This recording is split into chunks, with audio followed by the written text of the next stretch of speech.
Hello everyone, my name is Andrew Yanis and this is my video introduction. I live in Rialto, California. I've lived here for about, I want to say 10 years. My employment, I currently work for the County of San Bernardino. I've been working there for about 13 years. During my time with the County of San Bernardino, I worked in 3 different departments.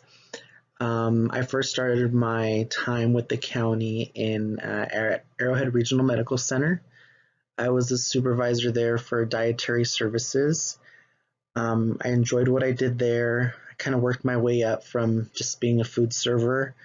During my time at Arrowhead Regional Medical Center, I went back to school, got my associates in at Chaffey College in Business, and then that allowed me to get a new position for the county's community development and housing as a technician. There you can see I worked with the Home Investment Partnership Program. So the federal government would get money for housing, give it to the county, and then I would work with asset management to ensure that the properties were complying with federal regulations. I actually recently just got a new position. My first day was today at the Office of the Assessor. So my current title is an appraiser. So I'm excited about that. I had a really good first day.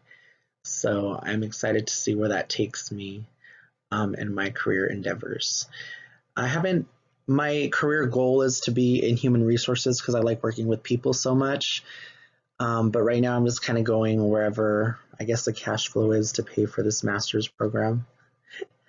Go to who I am. So I've kind of discovered through really thinking about who I am is I really take my experiences and almost get new identifiers. So most of my life I was extremely overweight, as you can see in the picture. I think I was over 300 pounds all of high school. And that's just who I labeled myself at that time. Like I was always overweight growing up. So that really, carried with me till about, I want to say maybe 3 years ago. I started doing these group exercise classes at the gym and I lost tons of weight. I was networking with some of the instructors who told me I myself should go teach these classes. So I've been teaching group exercise for about 2.5 years. I teach it on the side from my regular job, so it's kind of like a little side hustle that you need in California now, to live. I teach at 24 Hour Fitness, and I teach at Choose Fitness, the YMCA, Loma Linda Drayson Center, and I just teach group exercise. And because I've transformed my life, and I no longer carry that identifier of, I'll never be the athletic one, I'll just be the one always with his head in the books. It's really been a large part of my identity now, because as you can see from the pictures, it's kind of like all the friends that I hang out with, all the social connections I have, all stem from this group exercise instructor. I teach about 10 classes a week aside from working full time, and I love it. And that's the reason why I do it so much, because I don't even think it's like work. And I'm very passionate about it because it changed my life, it changed my health. I'm able to do things now, fitness level, physically, that I couldn't even do in high school. So it's really important to my own identity that I identify with this. It's also part of my identity, as you can see in one of the pictures in the center, where it says, "Welcome to the Tribe Les Mills." So the formats that I teach, it's a global format. I teach cardio kickboxing. It's similar to cardio kickboxing and strength training. They're called Body Combat and Body Pump. And it's like a global thing. It's based in New Zealand. And they kind of created this tribe. So we have about, I want to say 100,000 instructors worldwide in over 70 countries. And we're all teaching every 3 months. We get new music, new exercise moves. And as you can see, I'm really passionate about it. And that's why I really carry this identity with me, and just really being part of this active lifestyle that's helped change me. Also, aside of that, professionally, I was kind of thinking about my identities and what kind of categories, because there's so many identities that one of us that we can identify ourselves with. So, group exercise instructor, like I said, I do that like a lot. So I feel like that's a really huge identity for me linked with my transformation. Professionally, I have been with the county for 13 years. So I feel that being a public servant is definitely ingrained in me. I worked at a retail for a year, no, 2 years. Fast food, I worked for 6 months in high school, but I've been working for the county for most of me working. And that's what I'm ingrained in. When I hear, family members or friends talk about work in the private sector and some of the things that they go through, sometimes I can't even relate because I feel like I'm just used to public service. Um, Tied in with being a public servant, I do see myself as a millennial. A lot of these careers, I started with the county pretty young. I was 18 when I started. And a lot of the fields that I'm in, I'm usually the youngest one or one of the youngest ones there. So I really feel that that plays a role in itself. I identify myself as a millennial especially when I'm in these settings when there's a lot of different generations there. I put floater because the different departments that I've been in. So at Arrowhead at the medical center where I worked, I was a supervisor there. Then I went to community development housing, was a technician there, and now I'm an appraiser at the assessor's office. So I would just say like I kind of float around a lot, and I would label myself that. Just kind of a jack of all trades a little bit in the various departments that I've worked in. Again, professionally, I would say graduate student is something I identify with myself. And with that, I've always been ambitious. I've always loved to learn. And I identify myself as being a scholar only because I just love reading. I love learning new material. I love continuing my education. I don't think I would ever stop going to school for something because I just love it so much. It's kind of hard to see this one. For family and self, I would identify myself as being partnered. I've been with my partner for 10 years. Sexual orientation, I identify myself as gay. I'm the oldest child out of three, so being the oldest has its own, connotations, and I identify with being the oldest child.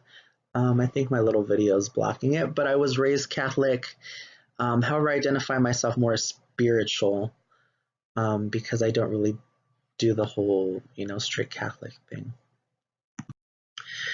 The way others see me, I feel like they think I do it all within a couple basic conversations.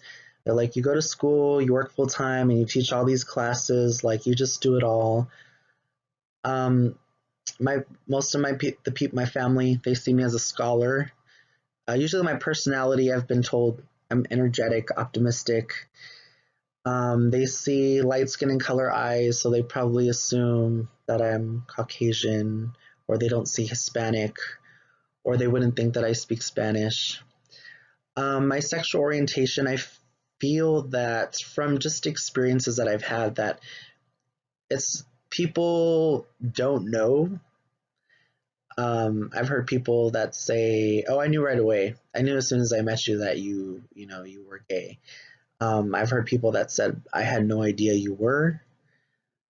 So I feel that when others see me, maybe that's something that they kind of think of right away, like, is he, isn't he? The way it impacts me, for instance, being a role model, being the oldest sibling, I feel like I have the duty of being the role model. My sister and brother, my brother's only 2 years younger, my sister's 7 years younger. And I feel like she would ask for advice, but only when it's convenient for her. So I always kind of feel like I have to put my foot down being the oldest, but at the same time, I know she won't listen. So I feel like I have to adjust my behavior with them.